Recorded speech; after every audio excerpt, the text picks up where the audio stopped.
Dobro jutro, Jelena, i tebi. Srećan dan našim dragim gledaocima i srećan dan ostatku ekipe iz studija.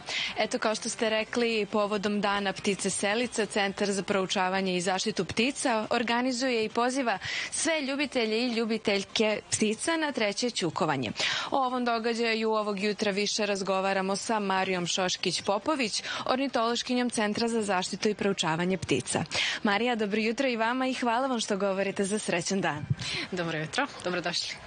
Dakle, ovogodišnja tema obilježavanja Dana ptica jesu insekti.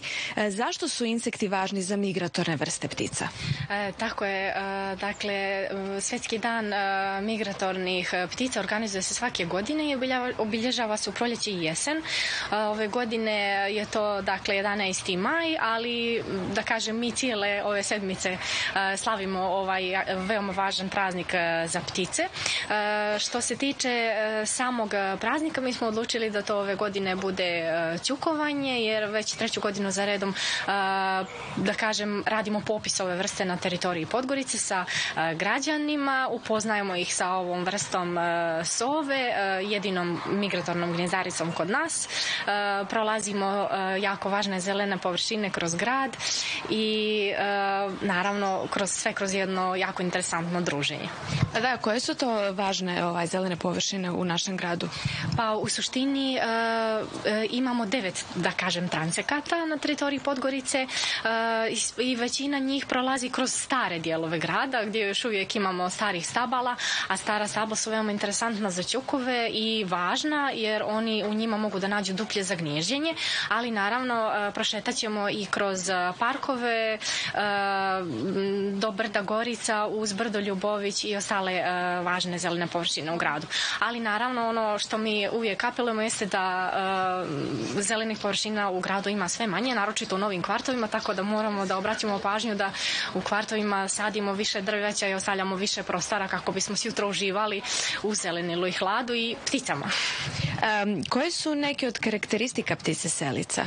Pa većina ptica selica, kao što znate, u proljeće dolaze kod nas, u jesen odlaze uglavnom u Afriku i da zimuju tamo tako što u tom periodu zime kod nas nema dovoljno hrane kako bi oni odgojili svoje mlade. Ono što je važno i interesantno za ptice selice jeste da one tokom svoje migracije, mnoge vrste koje samo prelijeću u našu zemlju i koje se jako kratko zadržavaju ovdje, jeste da imaju dovoljno hrane i naravno dovoljno zelenih površina, dovoljno očuvanog i zdravog prostora gdje bi one mogle da odmore i naravno da nađu hranu. U ovom slučaju su to insekti koji su tema ovogodišnjeg praznika migratornih vrsta.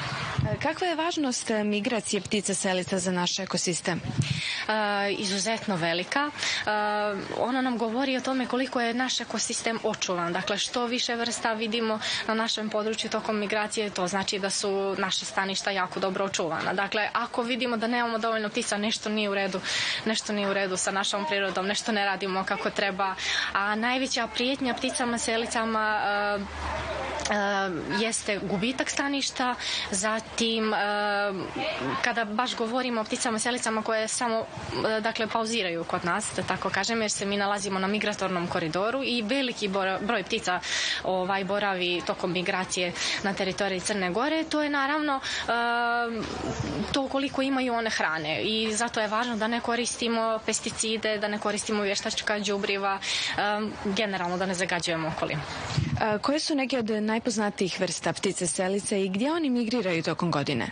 Pa ima ih mnogo. Recimo one koje su najpoznatije i koje svi znamo, to su laste. One svakog proljeća otprilike u martu već pristižu kod nas. Zatim jedan jedini par roda koji, rode generalno u Evropi su jedne od najpoznatijih selica. Mi doduše imamo jedan par, ali uvijek ga rado pratimo i svi koji žele da znaju više o životu roda mogu na našem sajtu da prate uživo šta se dešava na gnijezdu roda u beranama, zatim kukavica, pčelarica, to su onako neke najčešće vrste koje svi prepoznajemo i možemo lako da vidimo, i naravno ćukovi koje nije lako vidjeti, ali ih možemo lako oslušnuti recimo bilo kom području, jer ih ima prilično dosta u Crnoj Gori.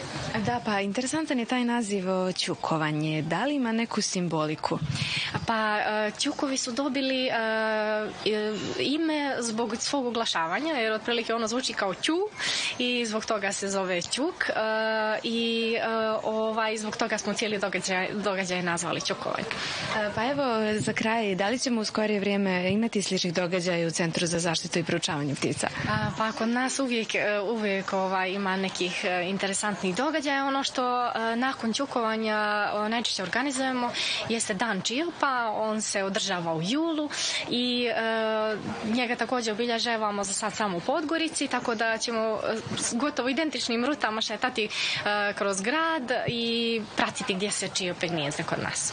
Marija, hvala vam još jednom na razgovoru i želimo vam da se lijepo provedete večeras. Hvala i vama. Eto, Jelena, to bi bilo sve za danas od mene, a dragi gledaoci, do narednog uključenja, a to je do sutra, želim vam srećan ostatak dana.